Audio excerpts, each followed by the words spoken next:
Bismillahirrahmanirrahim. Assalamualaikum warahmatullahi wabarakatuh.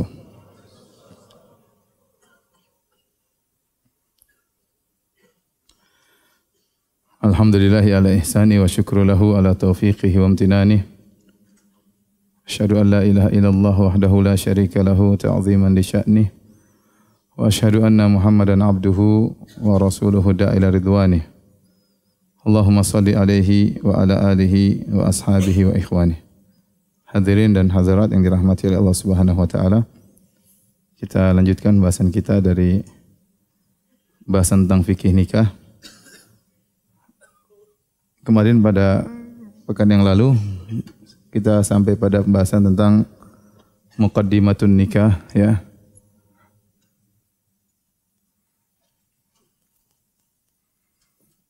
Ya, kita sebutkan di antaranya adalah hukum nikah, ya. Atau kita sebutkan tentang khitbah, ya. Masalah khitbah. Atau sebelumnya nazar, ya. Nazar terlebih dahulu nazar. Kemudian khitbah. Baru kemudian al-khutbah.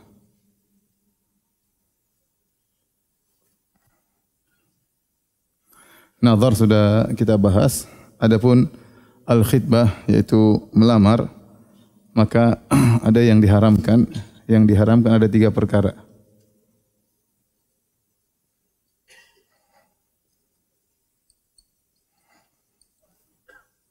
Yang pertama, mengkhitbah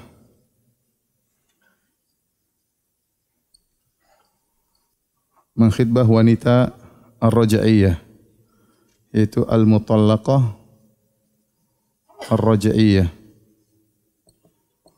yaitu wanita yang ditalak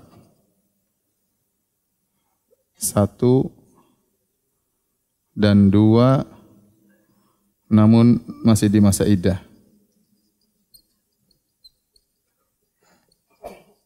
Raja'iyah itu artinya masih bisa dikembalikan, masih bisa kembali.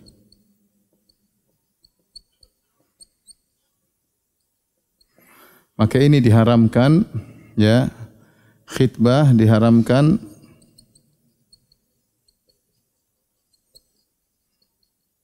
khitbah dengan lafal yang shareh.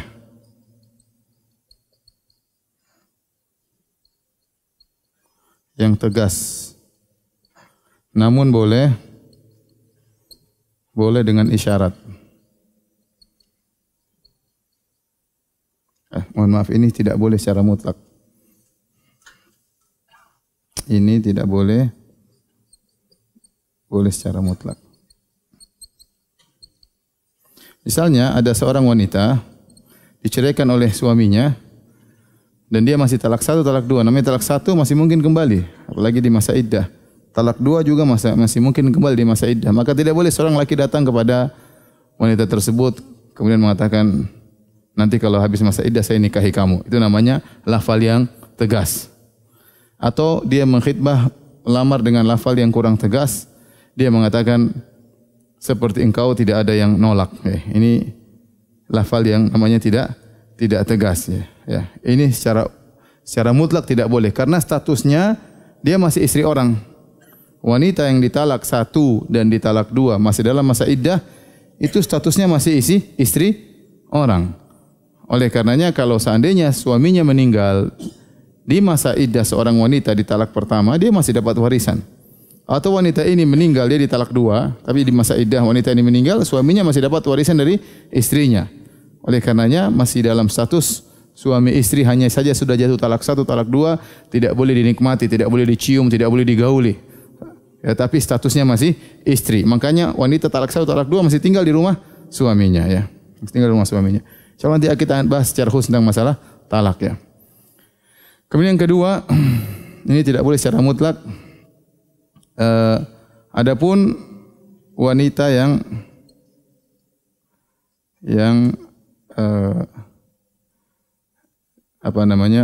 ditalak namun bukan raj'i, ya.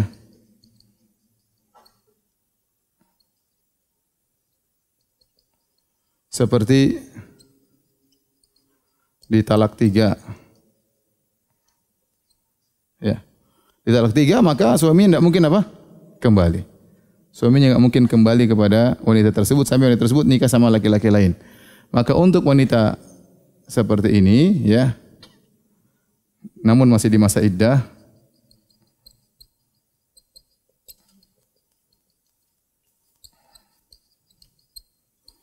hanya boleh mengkhitbah dengan ta'rid, dengan isyarat, tidak soreh. Allah berfirman, la junaha alaikum fima arradtum bihi min khidbatin nisa. Wala junaha alaikum fima arradtum bihi min khidbatin nisa. Kata Allah Subhanahu wa taala, tidak mengabaikan kalian kalau kalian memberi isyarat untuk mengkhidbah wanita, wanita yang demikian. Artinya tidak boleh sore. Kalau sore haram. Ya, karena dia di masa iddah, wanita di masa iddah enggak boleh dilamar. Tapi kalau isyarat boleh. Wanita sepertimu tidak ada laki-laki yang tolak misalnya. Engkau wanita yang cantik misalnya. Namanya isyarat-isyarat kalau mau ya. Ya. Ini isyarat-isyarat kalau mau ya. Ya. Wanita sepertimu wanita yang soleha. Ini isyarat-isyarat. Tapi tidak boleh bilang saya mau menikahi engkau, enggak boleh. Haram karena dia masih di masa apa? Masa iddah ya. Yang ketiga, adapun kalau sore haram. Kalau lafalnya sore tegas maka haram. Yang ketiga adalah melamar di atas lamaran saudaranya. Maka ini juga hukumnya haram. Ya, Nabi SAW mengatakan, wala yakhtibur rajulu ala khitbati akhihi. Wala yakhtibur rajulu ala khitbati akhihi. Janganlah seorang melamar di atas lamaran apa? Saudaranya. Ini Rasulullah larang. Karena akan menimbulkan pertikaian dan permasalahan. Nah, kondisi wanita yang dikhitbah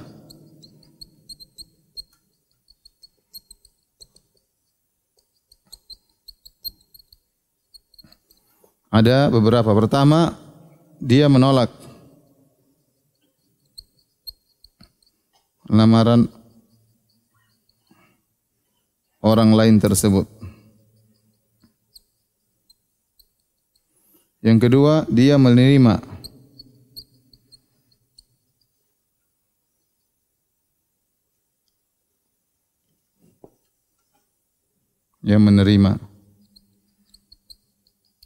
Yang ketiga,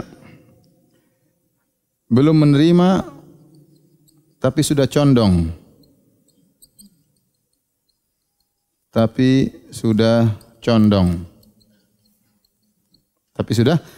Misalnya, kau terima jelas lamaranmu, kami terima. Ya, tinggal pembicaraan tentang kapan hari hanya untuk menikah. Kalau belum diterima, tetapi belum bilang iya, tapi sudah mulai bahas tentang kalau bagaimana kalau kita nikah mau tinggal di mana, maharnya berapa, itu berarti ada kecenderungan. Paham? Maka kalau sudah diterima haram, tidak boleh kita mengkhitbah, haram orang lain kita mengkhitbah, haram kita mengkhitbah. Karena sudah diterima, kapan kita mengkhitbah lagi, bakalan ribut. Demikian juga kalau sudah condong juga hukumnya apa? Haram. Yang boleh kalau ditolak. Kalau ditolak enggak apa, kita masuk kan. Sudah ditolak. Dia diterima enggak? Ya belum diterima, cuma sudah digantung setahun yang lalu, itu namanya ditolak. Maka ini boleh. Ya. Ini masalah besar, masalah apa namanya? Masalah melamar di atas lamaran orang lain ya. Ya. Saya punya kawan ada ribut gara-gara masalah ini ya. Satu sudah ngelamar, ada kecenderungan, sudah bertemu berapa kali, tiba-tiba yang satu datang ngelamar. Yang satu sudah jelas, mungkin gajinya sudah jelas, yang ini masih baru mau cari kerja ya. Ya sudah, akhirnya yang pertama ditolak, berpindah kepada yang kedua ya. Bayangkan seorang datang melamar seorang wanita pakai motor, sudah ngomong, sudah kecenderungan, Masya Allah, lelaki soleh. Tiba-tiba ada yang datang melamar bawa mobil. Ya sudah, sekarang sudah tidak ada cinta buta. Wanita bisa bedakan motor dan mobil. Akhirnya yang bawa motor ditolak, ya mohon maaf ini wanita belum siap karena gini-gini, tahu-tahu nerima yang lain. Nah, yang ditolak kalau tahu tentang perbuatan yang diterima tentu dia akan jengkel. Ya, dan banyak kasus seperti ini akhirnya terjadi permusuhan. Sampai sekarang permusuhan tidak berhenti-berhenti. Sakit hati dia. Kenapa? Karena wanita yang sudah lamar, sudah condong ternyata diambil oleh orang lain. Maka haram seorang melamar di atas lamaran orang lain. Adapun kalau tidak ada kejelasan dan tidak ada kecondongan, maka tidak mengapa. Seperti Fatimah bintu Qais radhiyallahu taala anha, seorang wanita Quraisy dilamar oleh Muawiyah dan Abu Jaham. Maka Fatimah datang kepada Nabi SAW, ya Rasulullah, sungguhnya Muawiyah dan Abu Jaham melamar saya. Maka Nabi SAW berkata, amma Muawiyah tu fasu'lukun la malalahu. Kata Nabi, Muawiyah miskin, tidak punya harta. Jangan nikah dengan dia. Ya, karena dia bertanya minta nasihat kepada Nabi. Wa amma Abu Jaham, ya, la yadha'u asahu an atiqihi. Dia tidak pernah menanggalkan tongkat atau ya dari bahunya. Itu sering mukul wanita. Darabun lin nisa, suka pukul istri. Inkahi Usamah, nikahilah Usamah bin Zaid bin Harithah. Akhirnya Fatimah binti Qais menikah dengan Usamah bin Zaid dan akhirnya dia termasuk yang dicemburui, artinya dia bahagia dengan suaminya tersebut. Padahal Usamah dulu bapaknya budak, ya, Zaid. Kemudian ini wanita Quraisyah, wanita yang nasabnya tinggi, tapi karena menjalankan perintah Nabi SAW maka dia menikah dengan lelaki tersebut. Ya, di dalam kasus ini ada dua orang melamar bersamaan, yaitu Muawiyah sama siapa? Abu Jaham. Sama-sama melamar Fatimah binti Qais. Namun para ulama membawakan bahwasanya tidak ada kecenderungan dan tidak ada penerimaan. Maka pintu masih terbuka. Mungkin 4 orang melamar sekalian. Belum ada yang jelas semuanya. Maka kondisinya akhirnya Fatimah milih. Ya, Fatimah milih. Kata Rasulullah SAW, Muawiyah miskin, enggak punya harta. Subhanallah. Tidak lama kemudian, ya, saat itu Muawiyah miskin. Kemudian lama-lama menjadi khalifah Amirul Mukminin. Menguasai kaum muslimin. Ya, nama orang tadinya miskin tidak punya apa, tiba-tiba menjadi apa? Khalifah. Baik. Mukadimah yang berikutnya kita bahas adalah khutbah. Ini khutbah, ya, khutbah nikah. Khutbah nikah yaitu dibacakan sebelum akad. Sebelum akad. Sebelum ijab qabul. Sebelum ijab qabul. Apa hukumnya? Ada khilaf di kalangan para ulama, dua pendapat. Ada yang mengatakan wajib, ada yang mengatakan apa?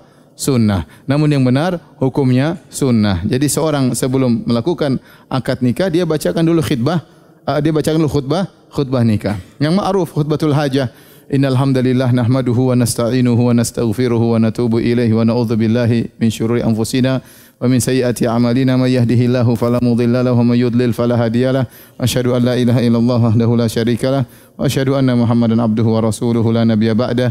Ya ayyuhalladzina amanu taqullaha haqqa tuqatih wa la tamutunna illa wa antum muslimun. Ya ayyuhan nasu taqu rabbakumul ladzi khalaqakum min nafsin wahidah wa khalaqa minha zawjaha wa batha minhuma rijalan katsiran wa nisaa'a wattaqullaha alladzi tasaaluna bil arham innallaha kana 'alaikum raqiba. Ya ayyuhalladzina amanu taqullaha wa qulu qawlan sadida yuslih lakum a'malakum wa yaghfir lakum dhunubakum wa may yuti'illaha wa rasulahu faqad faza fawzan 'azima. Itulah khutbatul hajah. Kenapa dibacakan khutbatul hajah sebelum akad nikah? Untuk memberi nasihat kepada kedua mempelai. Ya, makanya disebutkan segala puji bagi Allah, kami memujinya, wa nasta'inuhu, memohon pertolongan kepadanya, wa na'udzubillahi min syururi anfusina, akan berlindung kepada Allah dari kejelekan jiwa-jiwa kami. Ya, bahwasanya dalam jiwa ini ada kejelekan yang membuat seorang terjerumus dalam kezaliman, dalam kemaksiatan. Kemudian dibacakan ayat-ayat Allah, ya, ya ayyuhalladzina amanu taqullaha haqqa tuqatih. Bertakwalah kepada Allah. Dalam menjalankan pernikahan butuh apa? Ketakwaan. Tidak gampang menjalankan roda pernikahan. Butuh ketakwaan baik dari sang suami maupun dari sang istri. Kalau tidak akan terjerumus dalam kezaliman. Kemudian diingatkan tentang karunia, ya ayyuhan nasu taqu rabbakumul ladzi khalaqakum min nafsin wahidah. Bertakwalah kepada Rabb kalian yang telah menciptakan dari satu jiwa, dari Adam, wa khalaqa minha zawjaha. Lalu Allah ciptakan dari Adam Hawa, wa batha minhuma rijalan katsiran wa nisaa'a. Dari pernikahan Adam dan Hawa maka lahirlah anak yang begitu banyak di antaranya kalian. Ini sunnah yang merupakan dikerjakan oleh nenek moyang kita yaitu Adam dan Hawa. Wattaqullaha alladzi tasaaluna bil arham innallaha kana 'alaikum raqiba. Bertakwalah sungguhnya Allah Maha mengawasi perbuatan kalian. Kemudian ayat terakhir, ya ayyuhalladzina amanu taqullaha wa qulu qawlan sadida. Wahai orang yang beriman, bertakwalah dan ucapkanlah kata-kata yang lurus. Hati-hati seorang suami berbicara dengan istrinya kata-kata yang lurus, tidak boleh menyakiti hati, tidak boleh asal ngomong mentang-mentang dia wanita yang lemah, ngomong sembarangan. Atau wanita ngomong kepada suaminya asal nuduh, asal suudzon, merendahkan suami. Maka Allah menyuruh bertakwa kepada Allah, wa qulu qawlan sadida, ucapkanlah kata-kata yang lurus. Yuslih lakum a'malakum wa yaghfir lakum dzunubakum wa yuti'illahu wa rasulahu faqad faza fawzan 'azima. Yang benar khutbatul haja atau khutbah nikah hukumnya sunnah. Seandainya tidak dibaca tidak jadi masalah ya. Dan akad nikah tetap sah. Baik, paham sampai sini? Ada yang bertanya? Enggak ada? Alhamdulillah. Kita lanjutkan. Kemarin kita bahas tentang arkanun nikah ya. Sudah kita singgung juga. Secara umum ada 3 hal ya. Ini apa namanya? Calon suami, calon istri, kemudian sighah atau apa? Akad. Ya. Ini adalah rukun nikah. Dan masing-masing ada ulama metode dengan 2. Mereka mengatakan rukun, mereka mengatakan syarat. Tapi itu hanya sekedar istilah, yang penting kita pahami bahwasanya namanya rukun dan syarat itu kalau tidak terpenuhi maka tidak sah. Ya. Nanti kenapa dikatakan rukun, kenapa dikatakan syarat, ini istilah fuqaha. Tapi kita ikuti salah satu metode saja, yang penting yang namanya rukun dan syarat itu kalau tidak terpenuhi maka ibadah tersebut tidak sah. Nah, mereka katakan di antara syarat dari calon istri calon suami, syaratnya yang pertama adalah ta'yinu zaujain, penentuan siapa yang menikah dengan jelas.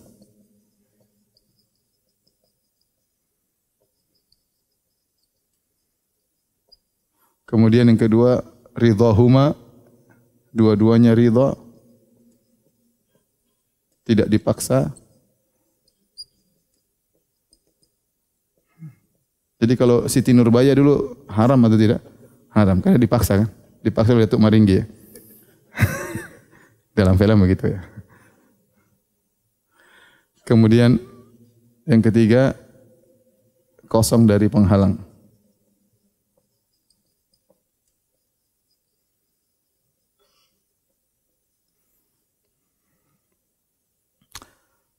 Taib.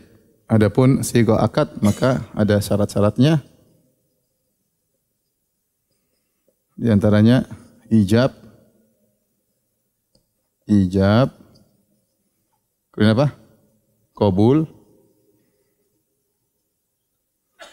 Kemudian 2 saksi. Nah, ijab ini harus dari apa? Harus dari wali sang wanita. Adapun qabul atau yang mewakilinya atau yang mewakilinya.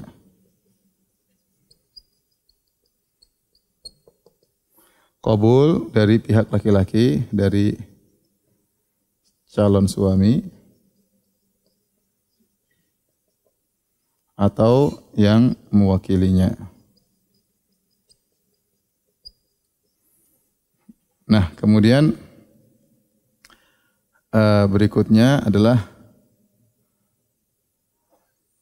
lafalnya ya.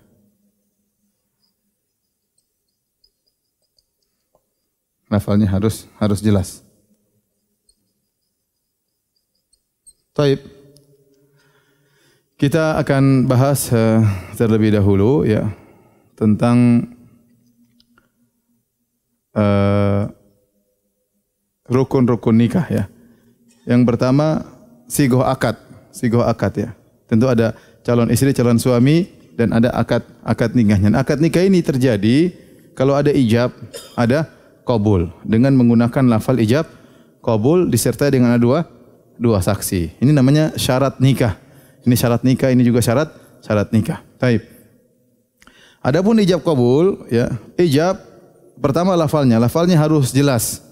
Maka di sini untuk lafalnya ada khilaf di kalangan para ulama, ya. Adapun mazhab Syafi'iyah dan Hanabilah, bagi yang bisa bahasa Arab maka harus dengan kata nikah dan zawaj. Harus dengan kata nikah atau zawaj. Karena begitulah yang datang dalam Al-Qur'an, lafalnya cuma dua, ya. Ya, fankihu, menikahlah, ma tabalakum, dari wanita yang kalian sukai, masna wa thulatha wa ruba, 2, 3 atau 4. Ada kalimat nikah. Seperti firman juga Allah, wa ankihul ayama minkum wa salihina min ibadikum wa imaikum iyakunu fuqara yughnihimullah min fadli. Nikahkanlah. Kalimat juga nikah, ya. Inni uridu an unkihaka ihda ibnatayya hataini, kata seorang soleh di negeri Madian, aku ingin menikahkan engkau hai Musa dengan salah seorang dari 2 putriku. Jadi semuanya menggunakan kalimat nikah, ya. Ya, hatta tankiha zaujan ghairah, sampai dia sang wanita yang sudah ditalak 3 menikah dengan lelaki yang lain. Jadi datang syariat dengan lafal nikah atau dengan lafal zawaj. Seperti tentang kisah Zaid bin Harithah, zawajna kaha, ya. Kalau Zaid sudah selesai dari istrinya, masa iddahnya sudah selesai, kata Allah zawajnakaha, maka kami nikahkan engkau wahai Muhammad dengan bekas mantan istrinya Zaid. Allah menggunakan kalimat zawajnakaha. Oleh karenanya menurut mazhab Syafi'iyah dan Hanabilah tidak boleh menikah kecuali dengan lafal itu. Nikah atau apa? Zawaj. Adapun pendapat yang lain seperti Malikiyah,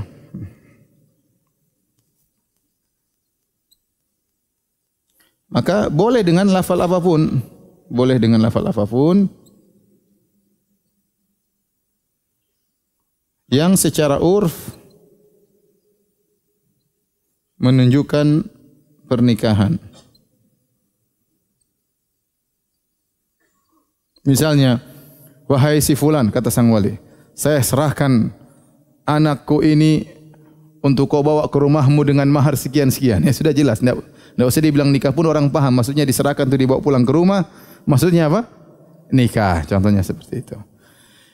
Wallahu a'lam, mana yang lebih kuat, yang lebih hati-hati tentunya mazhab Syafi'iyah dan Hanabilah. Kita memilih kata-kata nikah atau zawaj, tetapi yang benar ini adalah masalah akad, yang penting dipahami, enggak ada masalah. Sama halnya dengan akad-akad yang lain. Sekarang kita akad jual beli, enggak usah bilang saya jual, bi'tu wa qabiltu, saya jual, saya terima, enggak perlu. Sekarang orang saja pencet sudah jual beli, ya. Enggak usah. Zaman dulu masih dibahas harus pakai kata ini, harus kata ini. Namanya akad muamalah, yang penting dipahami maksudnya. Ini ridho dan dipahami ini adalah serah terima. Yang penting ini namanya serah terima. Kemudian dibahas lagi. Lafaznya harus jelas. Kemudian harus nyambung. Harus apa? Nyambung ijab qabulnya. Ijab qabulnya. Ya. Maksudnya apa? Mereka bahas tidak boleh antara ijab dan qabul terpisah. Seperti sang wali mengatakan, zawajtuka ibnati, sungguhnya saya menikahkan engkau dengan putriku dengan mahar sekian sekian sekian. Sang suami harus jawab, qabiltu nikahaha bil mahril madzkur. Saya terima nikahnya dengan mahar yang disebutkan kontan misalnya.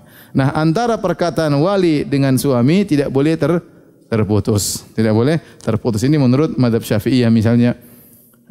Tidak boleh terputus. Bagaimana kalau diam sebentar? Ya. Bagaimana kalau sang suami mengatakan bismillah, salatu wassalamu ala rasulillah, qabiltu, ya. Dia pisahkan dengan bismillah wassalatu wassalamu ala rasulillah, qabiltu, ya. Yang benar kalau cuma terpisah sedikit atau masih dalam satu majelis, maka tidak mengapa. Tidak ada dalil harus nyambung, enggak ada dalil. Oleh karena mazhab yang lain seperti Malikiyah enggak ada masalah. Selama masih dalam satu majelis, misalnya, nak, saya nikahkan putri saya dengan kamu, ya. Maharnya sekian-sekian. Gimana? Sebentar Om ya, sebentar.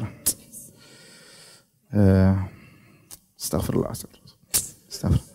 Oke lah, oke. Udah.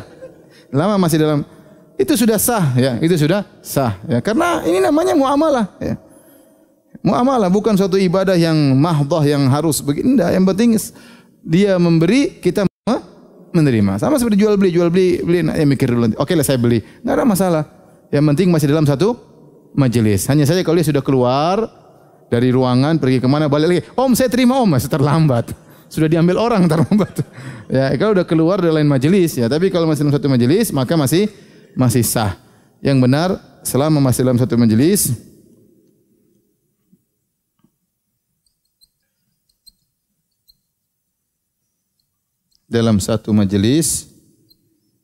maka sah meski tidak langsung nyambung.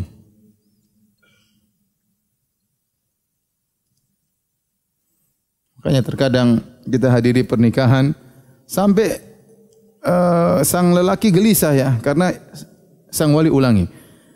Zawwajtukaha ibnati fulanah binti fulan bimahri kadza wa kadza wa kadza. Saya terima, ulang. Kata penghulunya ulang. Harus satu nafas, enggak boleh apa? Berhenti. Kadang aduh ini kok susah sekali mau nikah ya. Iya. Akhirnya ulang lagi. Sampai ada slide dikit. Sah. Dia belum ngomong dia sudah bilang apa? Sah duluan. Karena dia stres mungkin suruh ulang ya orang stres. Kenapa susah-susah seperti itu ya? Kan dipahami yang penting kamu beri saya terima selesai. Akad jual beli juga begitu ya. Yang benar bahwasanya menurut sebagian mazhab tidak boleh terpisah, tapi maksudnya kalau terpisah sebentar enggak ada masalah. Mikir sebentar tidak ada masalah, yang apalagi bismillah sholatu wassalamu rasulillah qabiltu nikahah enggak ada masalah, diterima. Taib. Kemudian masalah berikutnya, ini sudah belum? Saya mau hapus. Tolong dihapus. Kalau sudah difoto sebentar biar foto dulu.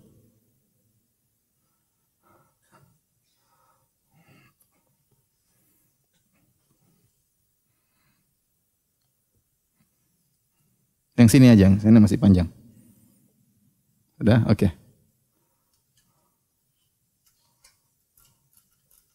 Ya.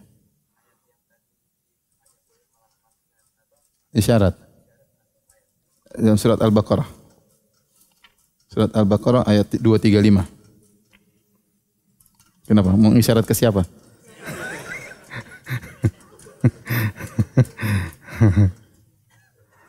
Hanya boleh isyarat kepada wanita yang sudah ditalak 3 ya.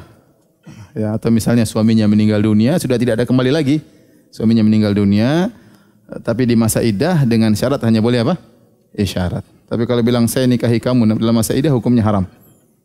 Taib.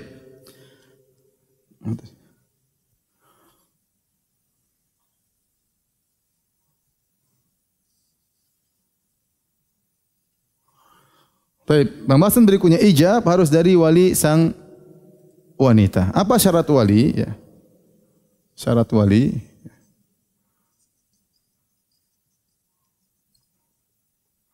Syarat wali diantaranya ya biasa apa namanya? Balik ya. Sudah apa? Balik. Kemudian apa? Lelaki. Kemudian apa? Merdeka bukan budak. Kemudian sama agamanya.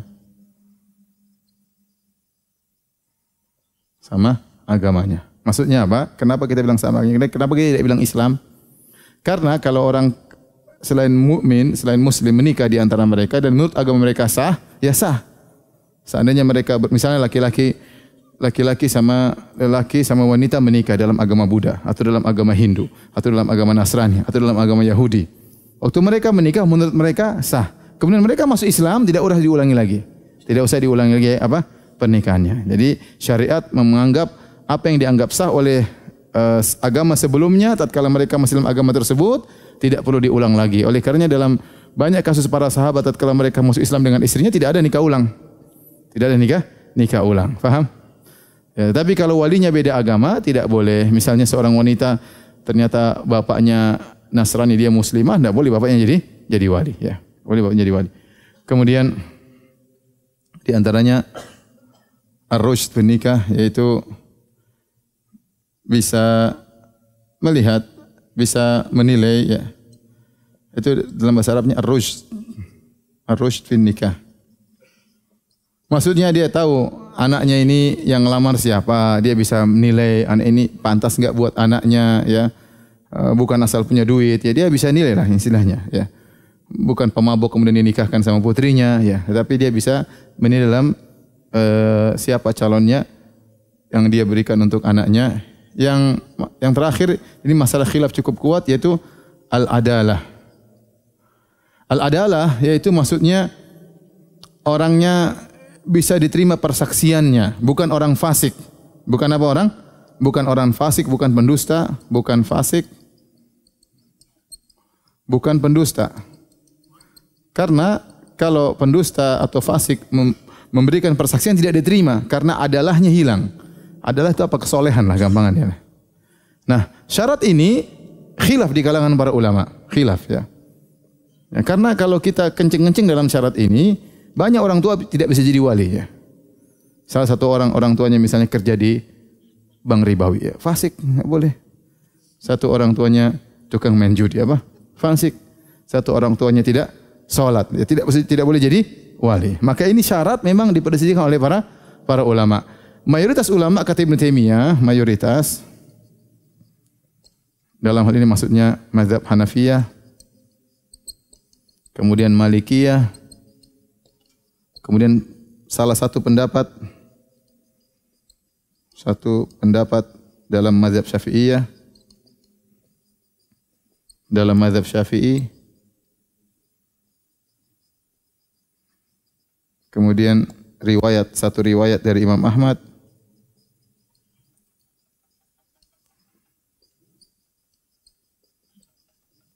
dan ini pendapat Ibnul Qayyim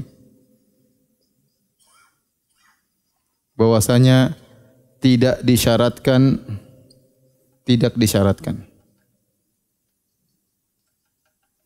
Kemudian sebagian ulama yang lain mazhab Hambali sama mazhab Syafi'i disyaratkan adalah disyaratkan kesolehan maksudnya ya. Mana yang lebih rajih di antara dua pendapat ini? Wallahu a'lam bishawab ya. Yang lebih rajih saya lebih condong pada pendapat jumhur atau mayoritas ya. Karena harus ada wali, tetapi wali tersebut tidak harus orang saleh, harus orang bertakwa, tidak harus. Karena Allah mengatakan umum wa ankihul ayama minkum, nikahkanlah wanita-wanita yang belum menikah di antara kalian. Allah tidak mengatakan kalian harus saleh, kalian harus bertakwa. Allah mengatakan wa ankihul ayama, nikahkanlah putri-putri kalian atau wanita-wanita kalian yang siap untuk nikah. Nikahkan begitu saja. Perintah datang secara mutlak. Kemudian dalam kasus-kasus dalam sejarah Nabi SAW tidak ada juga Nabi mengatakan harus soleh, harus adil, harus apa, enggak ada. Ya. Yang penting walinya menikahkan selesai. Paham? Walinya menikahkan selesai. Jadi yang lebih benar pendapat ini. Tidak harus, makanya misalnya bapak saya jarang sholat, ya enggak boleh jadi wali. Karena dia enggak boleh pokoknya. Suka main judi, enggak usah jadi bapak, enggak. Udah, cari wali yang lain. Ya. Om saja, om misalnya. Enggak. Selama dia bapak dan kenyataan, maksudnya yang penting dalam perwalian itu dia bisa perhatian sama putrinya dan dia bisa memiliki yang baik sama putrinya. Kita dapati seorang bapak mungkin tukang main judi tapi dia sayang putrinya, dia tidak mau kasih sembarang orang buat apa? Putrinya. Seorang bapak mungkin dia pemakan riba, kalau dia mungkin pezina, tetapi sama anaknya dia pasti cari yang apa? Yang baik. Yang penting dia ada perhatian sama anaknya, maka keadilan al-adalah dalam perwalian wal alam tidak disyaratkan. Yang penting dia bisa menilai dengan baik, maka sudah cukup untuk menjadi wali. Faham? Sebelum kita bahas ini juga, permasalahan sebelumnya, apakah nikah harus pakai wali? Maka ada khilaf. Dua pendapat ya. Jumhur mayoritas harus. Hanafiyah tidak harus. Jadi menurut Hanafiyah, seorang wanita boleh menikah tanpa wali. Ya. Ada yang merinci, ini secara umum, tapi ada yang merinci yang jumhur mau janda, mau perawan, mau gadis harus pakai wali. Mau janda 2 kali janda, 3 kali janda harus pakai apa? Wali. Menurut Hanafiyah, mau janda, mau perawan dah harus pakai wali. Ya, orang wanita berhak milih sendiri, dia lebih tentang kemaslahatannya, dia mau milih enggak usah pakai wali, dia nikahkan dirinya sendiri, enggak ada masalah. Pendapat yang memperinci, ya kalau janda boleh tanpa wali, kalau gadis harus pakai wali, ya. Misalnya pendapat yang ketiga, ya. Sebagian ulama kalau janda boleh tanpa wali. Ini juga khilaf yang kuat. Namun kita jumhur, madhab Syafi'iyah, madhab Malikiyah, madhab Hambaliyah secara umum harus pakai wali. Kenapa? Karena telah sahih hadis Nabi SAW mengatakan, la nikaha illa biwali. Kata Rasulullah SAW, la nikaha illa biwali. Tidak ada nikah, tidak sah nikah kecuali dengan wali. Kemudian juga dalam hadis yang lain kata Nabi SAW, ayyumam ra'atin nakahat bi ghairi idni waliha fanikahuha batil fanikahuha batil fanikahuha batil. Kata Nabi, wanita mana saja yang nikah tanpa wali, maka nikahnya batil, nikahnya batil, nikahnya batil. Dan ini yang diterapkan di Indonesia karena Indonesia bermadzhab apa? Syafi'i. Dan hadis ini didhaifkan oleh mazhab Hanafiyah atau ditakwil, namun yang benar hadisnya sahih. Hadisnya sahih. Oleh karenanya di zaman Nabi SAW pernikahan dengan wali. Pernikahan dengan apa? Dengan wali. Terjadi pernikahan selalu dengan wali yang menunjukkan bahwasanya nikah harus dengan wali. Karena sebagian di tanah air kita ada janda nikah tanpa wali. Ya, sudah janda, oh enggak apa-apa. Nikah tanpa wali ya. Ya, seperti itu. Ya, maka itu tidak benar. Pernikahan seperti tersebut tidak sah. Yang sah harus pakai apa? Pakai wali. Baik. Jadi ijab kabul harus lewat wali. Baik. Pembahasan berikutnya, masih ada waktu ya. Urutan wali. Maksudnya urutan wali ini kita perlu kenapa? Kalau misalnya salah seorang wali gugur, maka digantikan dengan wali berikutnya. Ya. Rasulullah mengatakan yang pertama ayah, ya, atau yang dia wasiatkan, diwakilkan. Yang kedua kakek, ya. Karena kalau ayah saja bisa memperhatikan, tentu kakek juga demikian, lebih dewasa, lebih bisa memperhatikan, ya. Kemudian yang ketiga anak, ya, seperti dalam hadis Ummu Salamah waktu menikah dengan Nabi SAW, maka dikatakan kepada putranya Umar, wahai Umar, nikahkanlah ibumu Ummu Salamah. Kemudian saudara, ya. 4.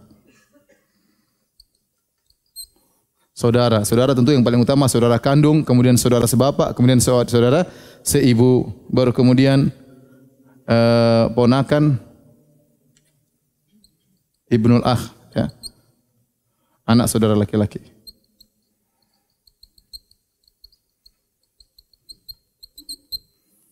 Kemudian yang berikutnya pamannya, ya. Ini di antaranya, ya. Maksudnya kenapa kita buat urutan tersebut? Ya, maksudnya kalau ayah tidak bisa, misalnya perwaliannya gugur, maka kakek. Contoh perwalian gugur, contohnya gimana? Contohnya seorang lelaki yang soleh datang kepada putrinya. Terus bapaknya ini kerjanya selalu nolak, dia mau cari anak yang kaya, mau cari mantu yang kaya, ditolak. Padahal enggak ada alasan, udah pinter, sudah jenggotan, sudah cingkrangan, apalagi yang mau ditolak? Salat sebelum subuh selalu salat, masya Allah. Khairu minad dunya wa ma fiha. Bahwasanya salat fajar, salat 2 rakaat sebelum salat subuh lebih baik daripada dunia dan seisinya. Apalagi yang kurang? Tapi enggak punya mobil masalahnya. Terus ayahnya tolak. Datang lagi calon kedua, ditolak lagi. Jadi ini berarti dia enggak beres ini. Berarti dia ingin memudaratkan kepada putrinya. Maka putrinya boleh lapor misalnya ke wali hakim, maka digugurkan, pindah kepada kakeknya. Atau dia minta nikah sama kakeknya, enggak ada masalah. Ya. Karena tidak berhak, karena ini wali sudah tidak beres, ya. Wali tidak. Kakeknya tidak mau lagi, enggak takut ribut sama bapakmu. Ya udah sama anaknya. Oh, anak takut lagi, apalagi sama kakek ribut sama kakek. Ya udah saudara. Ya, seperti itu maksudnya. Ini fungsi urutan wali. Jika ada permasalahan, maka bisa dioper kepada yang lainnya. Kemudian di antaranya ya, misalnya dioper juga kenapa? Misalnya tadi pertama sang wali yang paling tinggi menyia-nyiakan sang putri ya. Dia tidak mau ngurusin, kemudian dia pilih-pilih yang terkadang orang fasik dia mau suruh nikah sama putrinya atau dia paksa dan macam-macamnya. Ini maka berpindah kepada wali selanjutnya. Atau ternyata misalnya bapaknya gila atau bapaknya apa? Kafir. Ya sudah pindah kakek. Ternyata kakeknya juga gila ya. Ya enggak bisa jadi wali maka pindah kepada yang lainnya. Atau misalnya walinya bapaknya hilang kemana? Enggak ada nomor telepon, enggak tahu, enggak pernah pulang. Sejak kecil meninggalkan sang putri. Ya enggak usah jadi wali seperti itu. Ya gimana mau telepon sana sini bikin pengumuman di Facebook, pengumuman di Instagram enggak pernah muncul. Ya. Enggak ada. Ya sudah, ganti wali berikutnya. Maksud saya, nikah jangan dipersulit. Nikah jangan dipersulit. Enggak ada wali yang atas, pindah wali yang ke bawah, ya. Enggak ada semua yang mau pakai wali hakim, ya.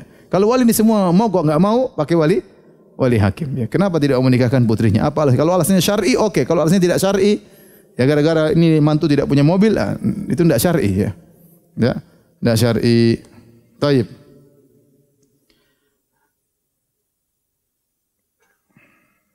Kemudian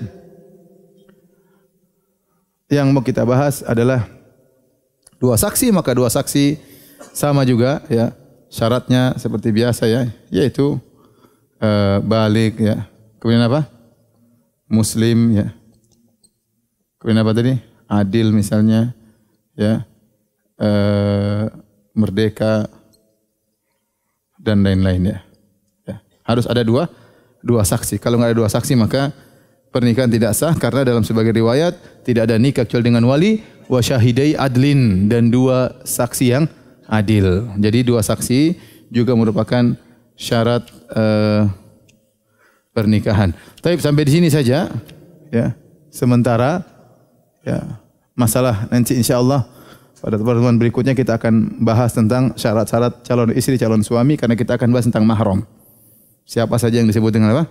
Mahram insyaallah pada pertemuan berikutnya. Kalau ada yang bertanya saya persilakan. Masih ada waktu 7 menit, 6 menit, silakan. Ada mic enggak? Ada mic? Ya silakan yang kasih. Ini nih, silakan. Iya, kasih. Mana tadi yang mau tanya? Ya silakan itu Bapak. Belok.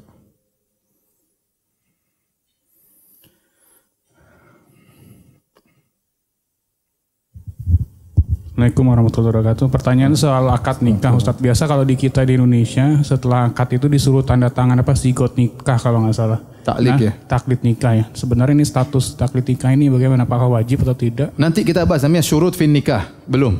Ya. Itu namanya syarat dalam pernikahan. Bukan syarat nikah tapi syarat yang dipasang dalam pernikahan. Nanti akan datang pada pembahasan mungkin 2 pertemuan lagi. Sabar ya, sabar. Apalagi pembahasan poligami masih panjang, sabar. Silakan ditanya nih. Silakan. Mana mic-nya di over. Ya boleh, silakan. Nah. Assalamualaikum Ustaz. Waalaikumsalam. Bolehkah pada saat melamar juga sekaligus akad nikah? Enggak. Jadi melamar langsung akad nikah boleh, enggak apa-apa. Enggak usah pakai lamaran. Kalau memang dia mau langsung setuju langsung apa? Nikah. Tapi lamar itu kan sebenarnya mengatakan pernyataan, saya mau apa? Nikah. Ya. Apakah langsung dengan proses seperti datang orang tua dan adat kita seperti itu kan, orang tua kepada orang tua.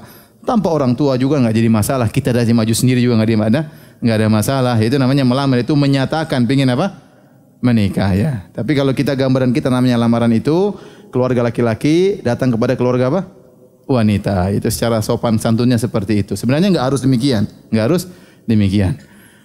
Tanpa lamar juga boleh. Gimana? Oke, jadi langsung. Yang penting dia tidak terpaksa. Baik, yang selanjutnya. Ini kita. Ya silakan. Assalamualaikum warahmatullahi wabarakatuh. Assalamualaikum warahmatullahi wabarakatuh. Bismillahirrahmanirrahim.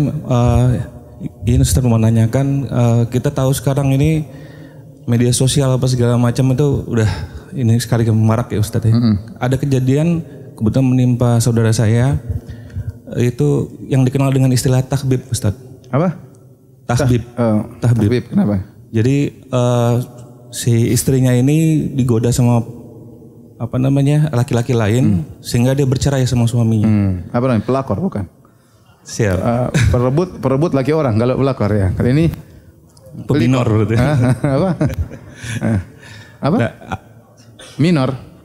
Peminor. pebinor Ustaz. Apa singkatan dari? Perebut bini orang Ustaz. Oh, perebut bini orang. Peninor. Taib, silakan. Sebenarnya kalau mau jujur dua-duanya yang satu pelakor, satu pebinor Ustaz. Oh iya. Jadi dua-duanya jadinya bercerai. Oh, dua-duanya bercerai akhirnya. Iya. Nah kemudian mereka menikah, meminta izin sama ayahnya si perempuan ini. Sebenarnya ayahnya tidak mengizinkan pada awalnya, tapi karena dia berpikir daripada si berzinah terus, dia izinkan. Akhirnya diizinkan, tapi tidak langsung dinikahkan oleh si ayahnya, tapi diwakilkan sama wali hakim. Yang ingin saya tanyakan, apakah pernikahan ini sah? Karena yang pernah saya dengar itu tahbib itu haram untuk dinikahkan. Terima kasih. Wallahualam saya nggak tahu ya.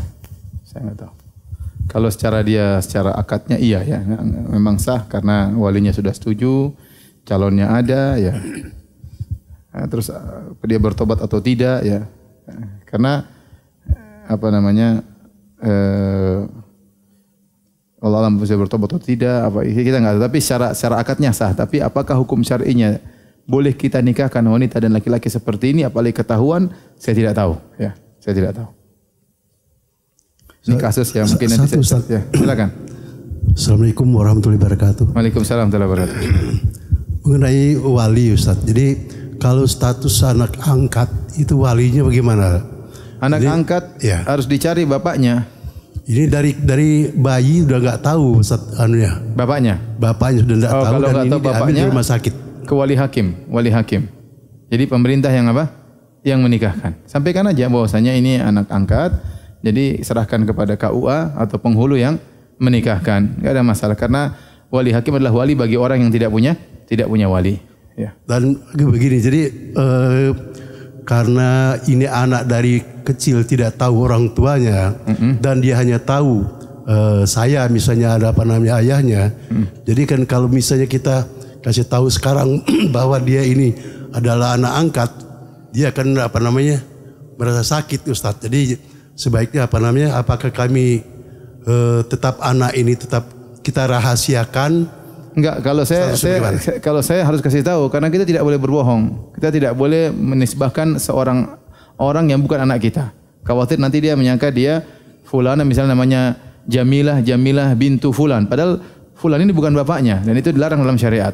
Tinggal kita cari waktu yang pas untuk kasih tahu. Dan kita jelaskan bahwasanya kasusnya begini. Jadi tidak ada kesan kita merebut anak orang, tetapi dia qadarullah ternyata misalnya kita bilang dengan bahasa yang baik, kita temukan di rumah sakit orang tuanya tidak ada, entah orang tuanya dalam kondisi tidak mampu atau tidak mampu bayar rumah sakit, bisa saja agar dia tidak benci sama orang tuanya. Kita enggak tahu kejadian seperti ini, bisa jadi ada kasus apa ya. Tapi ini saya nemukan kamu di rumah sakit dan saya alhamdulillah ini rezeki menurut saya anugerah dari Allah Subhanahu wa taala. Saya bangga bisa ngerawat kamu dengan bahasa-bahasa yang enak sehingga dia tidak merasa kita tidak sayang sama dia. Namun ini saatnya saya kasih tahu karena begini. Pertanyaan, bagaimana cara membimbing suami agar jadi soleh? Kadang suka tidak sabar, akhirnya marah-marah sama suami. Padahal soal solat di masjid atau ngaji, tapi saya merasa berdosa. Gimana caranya Ustaz? Suami kalau mau jadikan suami soleh jangan diomelin ya. Jangan diomelin ya. Lembut, kemudian dilembutin. Omel apa namanya sedikit-sedikit enggak apa-apa, tapi jangan sering-sering ya. Sedikit-sedikit ngambek biasa ya, tapi jangan sering-sering ya. Banyak doa kepada Allah Subhanahu wa taala. Bolak-balikkan hati adalah siapa? Allah Subhanahu wa taala. Jadikan kita mendakwai suami kita sebagai sarana kita meraih pahala. Terus dakwahi dia dengan kelembutan, dengan pelayanan yang baik ya. Kemudian sehingga dia pun sayang sama kita, sehingga dia mungkin nurut ya. Tinggal gimana caranya ya. Ustaz, kalau ipar dan mertua suka jelek-jelekan kita gimana? Fitnah. Awalnya suami tidak percaya dan malah nuduh yang tidak-tidak. Tapi Allah Maha melihat, dengan izin Allah semua terbongkar. Tapi saya masih sakit hati sama suami. Bagaimana cara menghilangkannya? Ya Allah, ngapain menyiksa diri ya? Sudah suami sekarang sudah ngerti, alhamdulillah, enggak usah sakit hati lagi ya. Kita sakit hati, kita hanya menyiksa diri kita ya. Seorang yang pendendam itu hanya menyiksa apa? Dirinya. Akhirnya membuat hubungan dengan suami tidak baik. Ya, akhirnya nanti bisa jadi retak di kemudian hari. Makanya maafkanlah. Orang yang paling utama kita maafkan adalah orang terdekat kita. Istri kita utama kita maafkan, suami kita paling utama untuk kita maafkan. Ustaz, mohon menasihatnya bagaimana jika seorang ibu masih belum bisa merestui anaknya perempuan padahal sudah lamaran, namun hati terasa menjanggal seperti belum ridho. Mohon nasihatnya Ustaz. Sudah terlanjur, sudah dilamar, sudah oke. Ya mau diapain? Mau ribut, mudaratnya lebih besar. Dia sudah tinggal berdoa kepada Allah semoga pasangan putri ibu adalah yang baik. Terus nasihati. Ya sudah, kita hadapi yang namanya qadarullah ya. Ada perkara-perkara yang di luar keinginan kita, di luar cita-cita kita, itu yang disebut dengan apa? Qadarullah. Mau diapain? Ya sudah, tinggal kita jalani mensikapi problematika tersebut dengan baik. Ustaz, bolehkah saya menikah dengan seorang ikhwan yang sudah bersuami? Boleh kalau memang jatah masih ada ya. Ya, tapi kalau formulir sudah habis, kan formulir setiap laki-laki formulirnya 4 ya. Biasanya laki-laki baru 1 terisi, masih 3 kosong ya. Masih seperti saya, formulir saya baru terisi apa? 1. Yang 3 mana? Diisi semua sama istri saya. Saya suruh istri 1, dia isi 4-4-nya. Yang jadi masalah, proses itu harus syar'i. Proses tersebut harus syar'i. Ini suami orang nih, ternyata kita goda, kita rayu, enggak boleh ya. Kita pun kalau mau melawarkan diri jadi istri kedua harus syar'i. Tidak boleh kemudian kita misalnya melakukan cara-cara yang tidak benar dengan berdua-duaan, dengan mengirim-ngirim puisi cinta-cinta, itu sudah pacaran namanya. Itu yang saya khawatir tidak berkah ya. Kalau tertarik bilang saya siap dinikahi 2, entah lewat orang lain, ya sudah tinggal dia berpikir kalau dia oke, tinggal dia caranya bagaimana yang syar'i. Yang jadi masalah terkadang kita goda suami orang, ya itu jadi masalah ya. Ya, akhirnya tidak syar'i, akhirnya terjadi kemudaratan. Syar'i saja ribut, apalagi enggak syar'i. Baik, demikian saja kajian kita. Insyaallah kita lanjutkan pada pertemuan berikutnya. Subhanakallah bihamdik asyhadu alla ilaha illa anta astaghfiruka wa atubu ilaik. Assalamualaikum warahmatullahi wabarakatuh.